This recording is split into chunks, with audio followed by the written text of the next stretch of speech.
this idea of, so there is those it's that multidimensionality of it. Like there is, it's like you said once, yes, it's like all of that, you know. So Yeah. if I'm hearing you correctly, you're saying that you can't. There's no one way to train, right? Like you've gotta hit all these facets.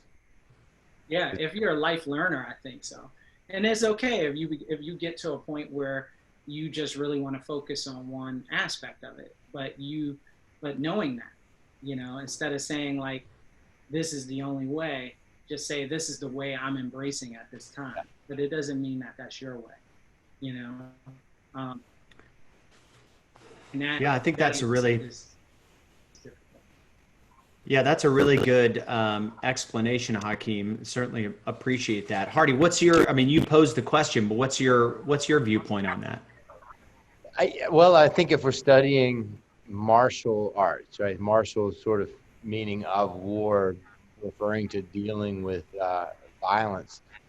People with some experience with what violence can look like, maybe even some experience simulating violence. If you grew up with brothers, you're wrestling and that sort of stuff. We've all seen it where we have people that come in and they haven't experienced violence. So we have to teach them how to pretend to be an attacker.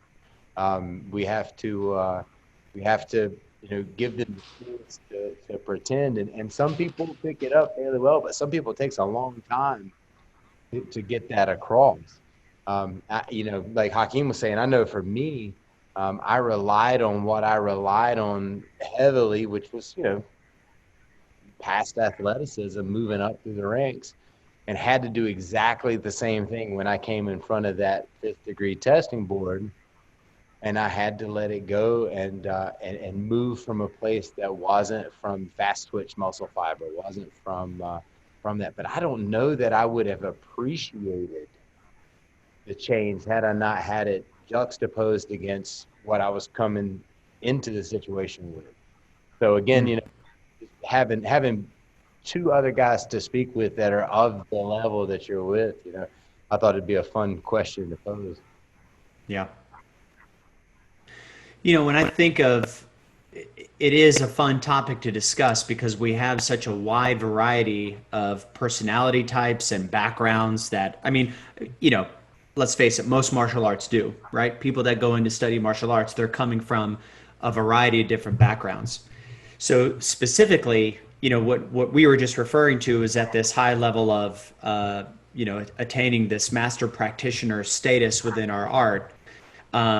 The emphasis tends to be on letting go, and I think there are better words that we can use to describe what letting go really is. It's not the absence or the removal completely of something. It's being aware. I think it's being aware that yes, I have this ability, but do I need it? Right? It's that kind of thing, right? Like Master Russo used to say to me all the time, like, you're really good at, as you were describing, Hardy, like fast twitch muscle responses, and, you're really good at that. Can you also do it without that? Right? And I think that experience opens you up to, my experience has been anyway, it opens up a wide, you totally look at everything completely different that you've been doing and how now you're going to approach it moving forward. That doesn't mean that you won't ever, use those fast twitch or be strong when you need to be strong. I think it comes into the mindset of knowing the difference and realizing that less is more, but you don't have to get completely rid of it.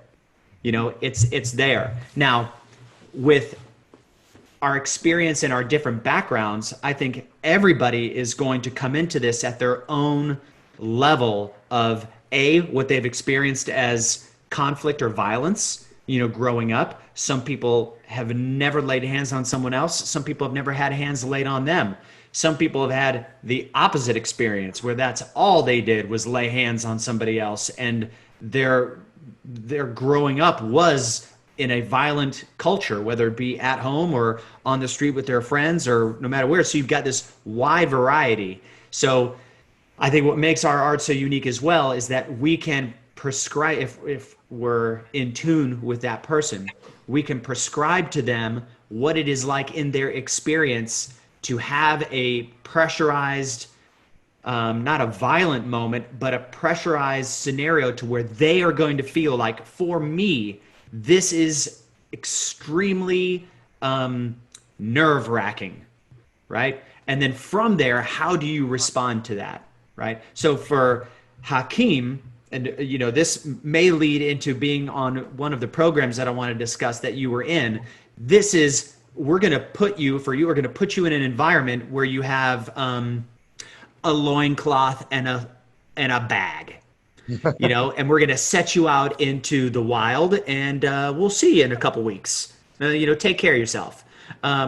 So that could be, for someone, could be like, there's no way I can even think about doing that, whereas with Hakim's experience, he did that to the nth degree. He went all the way and then some more, right? So everybody, I think, is going to have their own experience, and we can, dial into what makes it unique for us. But we can also appreciate the value that it has for someone else that may never experience violence in their lives. But we can set up something that will make them feel an extreme amount of pressure. That's just kind of, my take, on that. That's a great question, though, Hardy.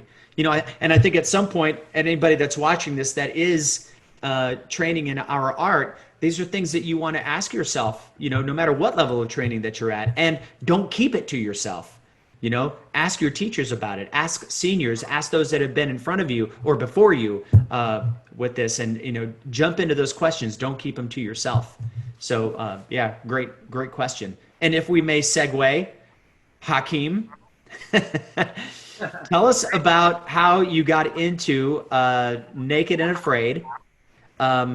Maybe the Reader's Digest version, because we've got about 20 minutes left, and there's a lot of other things that we want to discuss with you. So how did that come about, and where has that led you currently? Because I know there's a project that you may or may not be able to discuss too much about, but maybe we can get a little insight on that. Yeah, so Naked and Afraid was actually a conversation between a Special Forces buddy and I. And the show had came out, and it was like season 1, and he was joking around with me, and he was like, man, how come we never see like African American people doing this type of thing? And I was like, what? And he was like, yeah, man. He was like, what?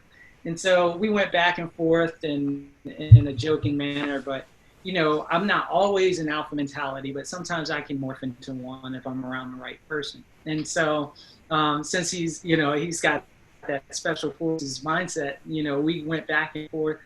And so I went online that night and was like, I'm going to prove this guy wrong. And I thought I'd just put in an application and nothing would come of it. But sure enough, like a few months later, they called me back, and I was like, well, I'm in it to win it now. I got to do it, So, and before I knew it, I was on the side of a mountain in India,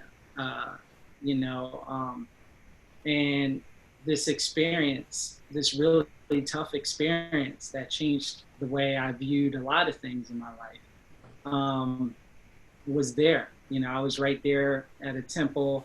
For those who just kind of the awesomeness of the experience, I ended up in this place where this powerful person in Indian culture called Shiva, that one of the main temples was there, and I came out of the forest, and there was like all this weird stuff because I was this dark-skinned person, really dirty, emerging from the same forest that this character was supposed to have emerged from. And so, it was so many layers of craziness. It was just, and that mountain put it on me, man. It put it on me. It really changed. It changed everything. It changed everything. This goes back to what we were talking about having a view of what you use to win throughout your life, and then learning that that's not what you always really need to win, right? There's another side to it. There's another perspective that you may have avoided because it was too difficult to deal with or use. And so that goes back to what we were talking about with this 5th degree, is like we always, we're using this and using this and using this thing to get ahead. And it becomes our go-to. And then one day someone says, well, you can't use that anymore. And you're just like, I don't know how to do that, you know? And there's all these excuses you make on why you can't do that. And Naked and Afraid, it was very much like that. And I came out of that with this phrase that I've written about in my Ninja Survival book, which was, is not what you have, is how you use what you know, right? And so it's all, a lot of people think it's about what I got, you know, I'm strong, I'm fast, I'm, you know, but it really is about something beyond that, something greater than that. What is it led to? I know you did the one show in India where you went all the way through, but you've had a number of television appearances and other projects that you shifted into after the fact. Yeah, so I've had some where it didn't fare so well. I went on that first one. I was successful. I came back and did a second one. I was unsuccessful, you know, and that was a whole nother learning experience where I had to recognize that sometimes as a person who does not like to give up on things, that sometimes it's in better service to the greater good to let things go, right? Sure. And it's not giving up. It's just recognizing that there's that, like you said, Scott, like with the releasing thing, you know, it's not necessarily letting go in the way that we think that we don't have it anymore. You know, it's Right. just like right now, it's not the thing that's in service to the greater good of what we're trying to achieve. So Sure. I had to learn that in a very hard way with my own physical body. And then I came back and did like kind of a fun show where it was kicking and screaming, where I was in the Fijian jungle with a Baywatch star as my partner. And I was trying to keep her Poor you. Pity me, right? Oh, shucks, you know. It is when you're like, I'm trying to get this fish so we can eat, and she's like, I'm trying to put my makeup on. Hold on. And so and that was Is that a moment where you just really, you kind of dig deep inside and you're like, you know what? I want to put on makeup. You go fish.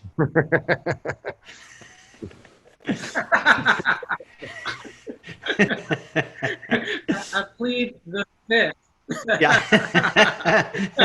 Those are the things that end up on the editor's floor.